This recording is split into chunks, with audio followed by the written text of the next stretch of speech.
हीर रांझा की स्टोरी या पोएट्री वारिस शाह ने रोमांटिक मूड में नहीं लेकिन एक सोशल क्रिटिसिज्म के रूप में लिखी थी, जो लव स्टोरी जैसी दिखती है। जानते हैं पूरी स्टोरी क्या थी।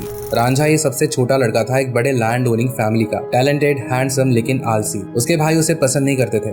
फैमिली में झगड़े हुए प्रॉपर्टी पर, हिस्सों पर। रांझा बिना कुछ लिए घर छोड़कर चला गया, सिर्फ 2 चीजें लेकर, बांसुरी और एक चोट लगा स्वाभिमान। हीर बहुत वेल्दी फैमिली से बिलोंग करती थी। वो तेज थी, स्मार्ट थी, स्ट्रेट फॉरवर्ड बातें करती थी। रांझा हीर के घर की गायों को संभालने का काम करने लगा, तब ये 2 मिले। दोनों छुप छुप कर बातें करते, मिलते।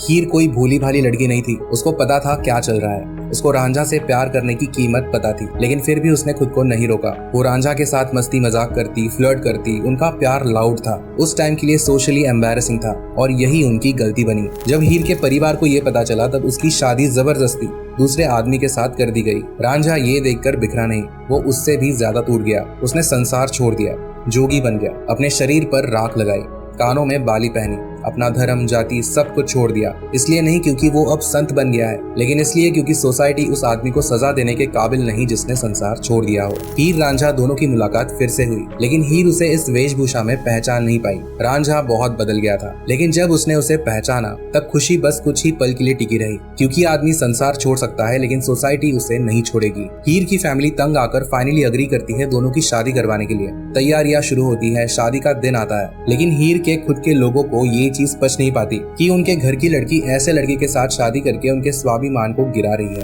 हीर को खाना दिया जाता है, पॉइजन मिलाकर। हीर बिना कोई शक किए वो खाकर मर जाती है। जब रांझा आता है, तब उसे हीर से मिलने नहीं दिया जाता, और उसे हीर कहीं दिखाई भी नहीं देती। रांझा को भी खाना देकर ये कहा जाता है कि हीर ने खा लिया है, अब तुम भी खा लो। रांझा को सब कुछ समझ आ जाता है कि क्या चल रहा है। उसके लिए ये क्वेश्चन इररिलेवेंट हो जाता है कि इसमें पॉइजन है या नहीं। उसके जिंदगी के एक्सपीरियंस से उसको पता है कि लोग अपनी रिस्पेक्ट बचाने के लिए, सोसाइटी में इज्जत बनाए रखने के लिए कितना नीचे गिर सकते हैं। उसे पता चल जाता है कि उसके खाने में पॉइजन है, लेकिन उसे ये भी पता है कि हीर ने इस खाने को पहले ही खा लिया है। तो बिना कुछ बोले रांझा भी उस खाने को खाकर मर जाता है।